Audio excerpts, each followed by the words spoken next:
Hi everybody, welcome back to our channel. In this video, I'm gonna let you guys know the ways to change the Telegram number without losing data. To change the Telegram number without losing data, you just have to follow the simple steps. So first thing first, what you want to do is go ahead and open up your Telegram application. Once you're logged into your account, that's gonna take you to this page. So what next you want to do is go ahead and press the gear icon or the tab bar icon from the top right, and then you could go to your profile, or you could just go to your profile info section, or you could go to my profile. Here you could see your information, so click on the profile number, click on your number and click on replace number.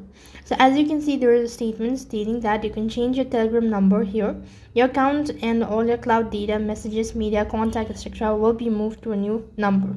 So if you're sure about it, click on change number and start entering your information. So this way you should be able to change the Telegram number without losing data. That's all for this video. I hope the video was helpful. Make sure to like, share and subscribe to our channel. Thank you for watching. See you in the next video.